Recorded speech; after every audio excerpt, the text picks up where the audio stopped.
हरिभक्तपरायण गणेश महाराज घोडेकर यांनी स्थापन केलेल्या सरळ हाताने मदत केलेली आहे त्या सर्व मान्यवरांचा सत्कार समारंभ अशा एक त्रिवेणी संगमाचा कार्यक्रम आज या ठिकाणी संपन्न होत आहे। या कार्यक्रमाच्या निमित्तानं व्यासपीठावर उपस्थित केवलानंद स्वामी, श्री हरिभक्तपरायण आदिनाथ महाराज जुंदरकर, कृषी उत्पन्न बाजार समिती मंतरचे सभापती निलेश स्वामी थोरात, गुलाबशेठ नेहरकर, उपस्थित सर्व विद्यार्थी, त्यांचे पालक, सर्व दानशूर।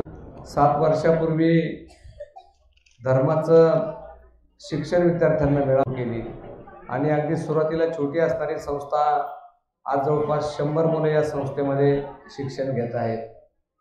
आध्यात्मिक शिक्षण हे आपल्या कुटुंबातल्या मुलांना मिळालं पाहिजे या भावनेनं 100-110 मुलं या संस्थेमध्ये दाखल आहेत। त्यांचं सगळं आध्यात्मिक शिक्षणाचं काम या संस्थेच्या माध्यमातून चालतं।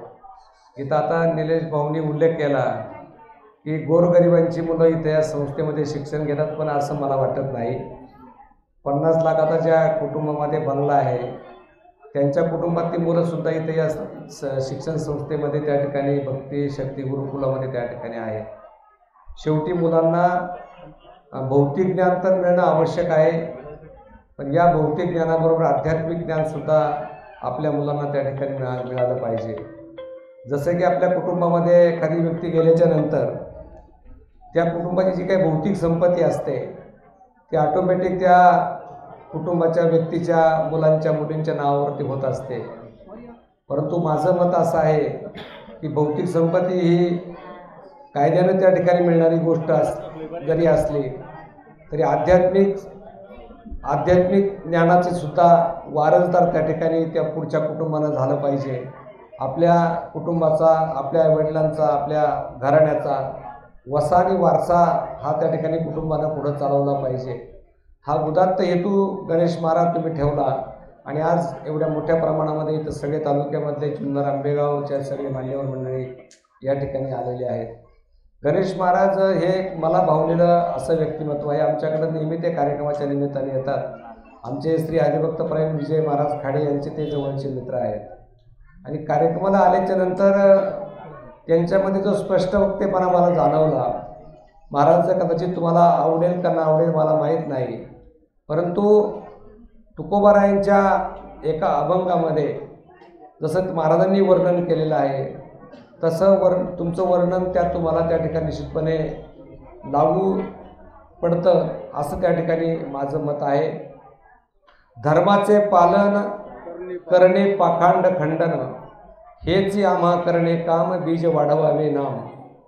तीक्ष्ण उत्तरे हाती घेऊनी बाण फिरे, नाही बिडबार तुका म्हणे साना थोर, हेच आम्हा करणे काम, बीज वाढवावे नाम।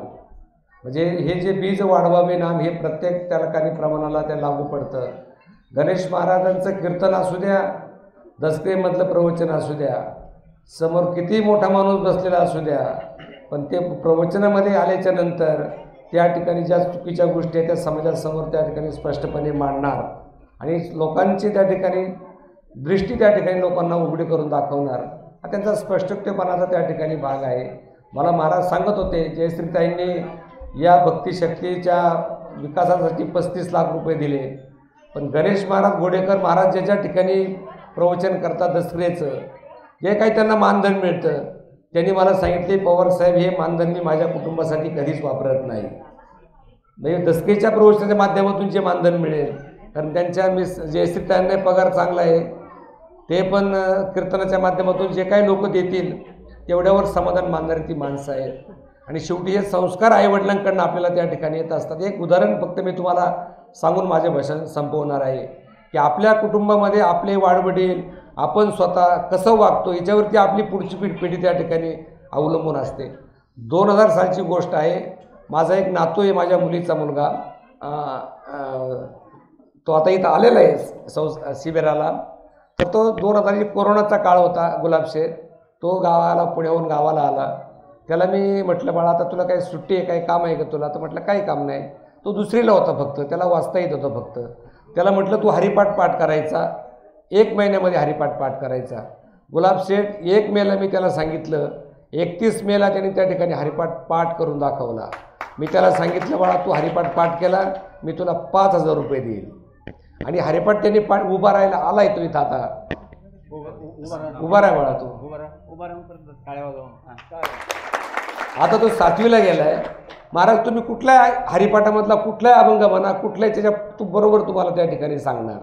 म्हणजे आणि आता दररोज हे पण सांगतो की तो सकाळी ज्यावेळेला आंघोळ करतो, घरी पुण्यामध्ये तो असतो, आंघोळ केल्याच्या नंतर तो दररोज सगळी देवाची पूजा करणार, हरिपाठ करणार आणि मग त्याचा शाळेचा अभ्यास करणार. आता ही लहानपणी त्याला वळण लागलं, ते काय मोडू शकणार नाही. आपण पण जरी ठरवलं तर ते वळण त्या ठिकाणी मोडू शकणार नाही. दुसरा माझ्या मुलाचा मुलगा इथं आलेला आहे. उभा राहा बाळा देवांश. हां बस खाली. तर हा इथं आलेला आहे. गुलाब शेठ गेल्या वर्षी 22 जानेवारीला अयोध्येमध्ये प्रभू श्रीरामचंद्रांच्या मंदिराचं मूर्ती प्रतिष्ठापना झाली. नंतर पुढच्या फेब्रुवारी महिन्यामध्ये आम्ही तिकडं अयोध्येला जाणार होतो. आम्ही विमानाने गेलो होतो. आमचे बरेच 50-55 लोक आम्ही गेलो होतो. तर ज्या दिवशी मला जायचं सकाळी, तेव्हा तो सकाळीच लवकर माझ्याकडे आला, उठून आला. माझ्या हातामध्ये 50 रुपयाची नोट त्याने दिली आणि म्हणले, अण्णा तुम्ही अयोध्येला चालले तर प्रभू रामचंद्राच्या मंदिरामध्ये जी दानपेटी असेल त्या पेटीमध्ये माझ्या नावाने हे पैसे टाका तुम्ही. मी 50 त्याच्याकडनं घेतले, माझे पदर टाकून 500 रुपये त्याच्या नावाने ते दान केले. शेवटी हे संस्कार त्या ठिकाणी आपल्या पाठीमागून चालत आलेले असतात. आणि गणेश महाराज हे संस्कार तुम्हाला खऱ्या अर्थानं देण्याची गरज आहे. तुम्ही काय एखादा कीर्तनकार तयार केला, एखादा प्रवचनकार तयार केला, तो काय फार त्याच्यामधून लय परमार्थच करील असं पण नाही. बरेच लोक त्याच्या मनावरती वेगवेगळे त्या ठिकाणी कामं करतात. हे होणं गरजेचं आहे, समाज प्रबोधन होणं गरजेचं आहे. पण त्याहीपेक्षा हे संस्कार त्या ठिकाणी मुलांना लागले पाहिजेत. गणेश महाराज घोडेकर प्रयत्न करतात. आपली पालकांची पण जबाबदारी आहे. सूर्यकांत शेठ कुठं बसले? हा इकडं बसते सूर्यकांत शेठ. त्यांचं पण ते स्वतः दत्ताची सेवा त्या ठिकाणी करतात. अनेक वर्षापासून मी पाहिलेलं आहे. ते तर मला माहिती आहे ना. तर महाराज तुमचा परिचय त्यांचा आज असेल कदाचित. सूर्यकांत शेठचा आणि माझा 40 वर्षापासूनचा परिचय आहे. त्यांचा मुलगा इंजिनियर झालेला मुलगा इस्कॉनमध्ये त्या ठिकाणी काम करतो. शेवटी आमच्या माता भगिनी असतील किंवा वडीलधारी माणसं असतील किंवा त्याच्यामध्ये कोण वडील असेल, कोण आजोबा असेल, आपली पण ही जबाबदारी आहे की आपला मुलगा शाळेमध्ये जातो, तो त्याची संगत कोणाची तिच्याबरोबर आहे, तो कोणाबरोबर फिरतो, कोणाबरोबर राहतो, हे सुद्धा तपासण्याची आमची त्या ठिकाणी आवश्यकता आहे. आता इथं आमचे नवनाथ गाडगे आणि भानुदास गाडगे दोघंजण मित्र बसले आहेत, माझे मित्र आहेत ते. त्यात नवनाथचा एक लहान मुलगा आहे, गुलाब शेठ. आलाय काय तो आता? संसार उभा राहिला. गुलाब शेठ हा वयाच्या म्हणजे 6-7 वर्ष वय असेल त्याचं, त्यावेळेपासून त्याला पक्व शिकण्याची इच्छा आहे. तो सुंदर पक्व त्या ठिकाणी वाजवतो. आमच्या गावामध्ये सप्ताह असला की सप्त्याच्या रामकृष्ण आरला त्या ठिकाणी तो पक्व वाजवायला असतो. म्हणजे हे संस्कार वडिलांकडनं त्याला मिळालेले असतात. ही जबाबदारी आपली आहे. मी उदाहरण का सांगितलं मोठेपणा म्हणून अजिबात नाही, पण हे संस्कार आपण देण्याची आवश्यकता आहे. आपण राजकारण करतो, आपण समाजकारण करतो, आपल्याला वेळ नाही, उरलेला वेळ मोबाईलमध्ये आपण खर्च करतो, मुलांकडं नातवांकडं लक्ष द्यायला आपल्याकडे वेळ नाही. पण ही वेळ काढण्याची आता आवश्यकता आहे. आपण जर ही वेळ काढून आपली संपिढी जर संस्कारित त्या ठिकाणी आपण केली तर पुढं आपण वाचणार आहे. आपण मुलांसाठी नातवांसाठी संपत्ती कमवण्याच्या नादामध्ये इतकं व्यस्त असतो की आपल्याला वेळ नाही. बरं काही तर लोक म्हणतात मला मरायला सुद्धा वेळ नाही. अरे करतो कशाला एवढं काम? पुन्हा करता हे सगळं कमवतो तू. गुलाब शेठ रात्री कीर्तनामध्ये ज्ञानेश्वर छोटे माऊलींनी उदाहरण सांगितलं. मला वाटतं 1-2 महिन्यापूर्वी पेपरला बातमी आली होती. एका व्यक्तीचा काळामुळं वृद्धाश्रमामध्ये मृत्यू झाला. त्या व्यक्तीच्या नावानं 80 कोटीची प्रॉपर्टी होती. मुलगा आणि मुलगी परदेशामधून आली, दोघांनी 40-40 कोटी वाटून घेतले, वडिलांच्या सह्या घेतल्या, प्रॉपर्टी विकली, वडिलांना वृद्धाश्रमामध्ये सोडून दिलं आणि अमेरिकेला निघून गेले. अंत्यसंस्कारावर सुद्धा त्या ठिकाणी आले नाही. आणि कशासाठी आपण कमवतोय? अरे हे कमवण्यापेक्षा त्यांना ज्ञान द्या, त्यांच्यावर चांगले संस्कार करा. तुमच्याकडे 2 एकर जमीन असेल ना, 2 एकरची 20 एकर करण्याची क्षमता त्याच्यामध्ये संस्काराच्या माध्यमातून असू शकते. पण तुम्ही संस्कार नाही केले, तुमच्याकडे 100 एकर जरी जमीन असली तर तुमच्या डोळ्यात कधी 5 एकरवर यायला सुद्धा त्या ठिकाणी वेळ लागणार नाही. म्हणून हे गोष्ट महत्त्वाची आहे. ही गोष्ट त्या ठिकाणी तुम्ही करावी सगळ्यांनी. या शिबिराला आपण आलो, सगळे साक्षीदार याचे झालो आपण घरी गेल्याच्या नंतर आपण आता इथं किमान 400 लोक असतील. आता इथं काय प्रत्येकाने हे जर ठरवलं की मला माझ्या मुलाला संस्कार द्यायचे. आता दुसरं एक उदाहरण गुलाबशेठ तुम्हाला सांगतो. एक माझे जवळचे मित्र होते, ते आज आपल्यामध्ये नाही. त्यांच्याकडे बँकेकडे भरपूर पैसे शिल्लक. अहो म्हटलं, शेठ तुमच्याकडे एवढे पैसे शिल्लक आहे, तुम्ही खर्च करा, काहीतरी दान धर्म करा. कारण एक यूट्यूबला तुम्ही ऐकलं असेल की जसं आता आपल्या भारतामध्ये चलन कोणतं चालतं, रुपया चलन चालतं, अमेरिकेमध्ये डॉलर चालतात, इंग्लंडमध्ये पाऊंड चालतात. तर स्वर्गामध्ये हे कुठलंच चलन चालत नाही. ते मी आलो तर यूट्यूबला, मला इतकं आवडले. ते स्वर्गामध्ये एकच चलन चालतं, ते म्हणजे फक्त पुण्य. आणि पुण्य कमवायचं आपण कधी विचार करत नाही, सत्कर्म करायचं. आणि त्या सत्कर्माच्या माध्यमातून पुण्य कमवलं आपण तर ते आपला पुढं करा हरिभक्ती, येईल परलोकी कामा, सोडविल यमापासून या उक्तीप्रमाणे आपण आपलं जीवन जगावं. आपल्या पुढच्या पिढीवर चांगले संस्कार आपण या ठिकाणी करावेत, एवढीच अपेक्षा या ठिकाणी व्यक्त करतो. गणेश महाराज, तुम्ही अतिशय चांगलं कार्य करता. मला तुम्ही फार उशिरा बोलावलं, मला कधी माहीतच नाही की इतकी मोठी तुमची संस्था आहे. फक्त गणेश महाराज तिकडे भेटायचे, पवार साहेब कधीतरी आमच्या संस्थेला भेट द्या. पण आता मला इथं आल्याच्या नंतर पाहिलं, पण आता तुम्हाला इथं सगळ्या भौतिक सुविधा आहेत. मला काय द्यायचे ते मी गणेश महाराजांशी बोलून, म्हणजे किमान वर्षभरातून त्यांना एक मी ठरवले, आता वर्षभरातून किमान त्यांना 10 पंक्ती मी देणार आहे.